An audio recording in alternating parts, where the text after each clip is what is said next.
One thing I think every filmmaker has to understand, there is no the audience. It's all individuals and every person has their own perspective. This is really very long time ago. I think it must have been in the 1990s, maybe 96 or 7, I don't really know. My short film Flora was shown in Locarno. I've only very short and blurred memories, but it was a very, very good experience, and it was also important for me as a young filmmaker to start my career. So from the experiences that I have from being a jury member, I think that it's the most important thing to respect each other in a jury. So every jury member should have enough time to really express their thoughts and feelings. So we already discussed that this is going to be one of the ways we want to do this, to listen to each other and really try to understand the different perspectives, because it's really interesting. Every person sees a different film. There is no real one best film, if you want. It's always a subjective thing. So I think we need to listen to each other and be respectful. As in a jury, every person sees a different film. The same happens with an audience. Sometimes it's totally surprising what someone sees in a film. And one thing I think every filmmaker has to understand, there is no the audience. It's all individuals and every person has their own perspective. The interesting thing about making films and watching films is that we want to be moved. And I'm not saying only like emotionally touched, but moved also in an intellectual way. I think there is this first emotion, you're afraid or something is funny. These are very strong and immediate emotions, but there are other emotions that come only later, and they come from an understanding about us, our human condition, us human beings. And I think this is what I like in filmmaking and also in film watching. Jeanne Dielman, a film by Chantal Akerman.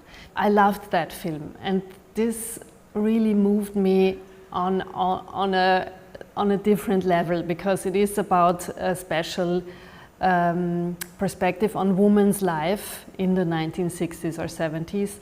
And it moved me a lot, because it's the generation of my mother, and I feel that my generation is still trying to get out of that women's trap. I am optimistic. I do think that many young women dare to want to become filmmakers, but there is one thing I think that we have to find a solution for, and I think this is childcare. I think that question has not been solved yet.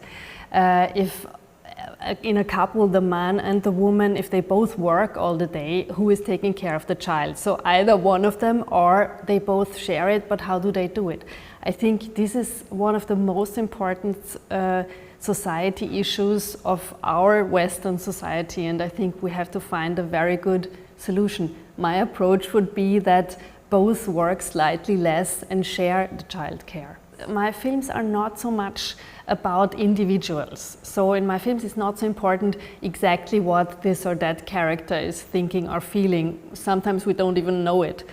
My films are more like, I show the system of our society, and I show in which level or hierarchy is each character, and what does it to the character? How does the character has to lie or obey or do things that are maybe not even pleasant in order to fulfill his or her role in society? Mostly it's some idea that keeps coming to my head. Sometimes it's only a log line, a very short plot idea, for example. And then I start to think about it and to do some research, to collect stories, to do interviews around that sort of little first idea. And then I find out if there is more to it. Does it have roots? Does it go deeper? Is it really important? Are there topics coming up that are important for us in the present? And if that's the case, then I continue to develop the story. Hello, I'm Jessica Hausner. I want to say hi to the audience of the Locarno Film Festival. I hope you enjoy the films.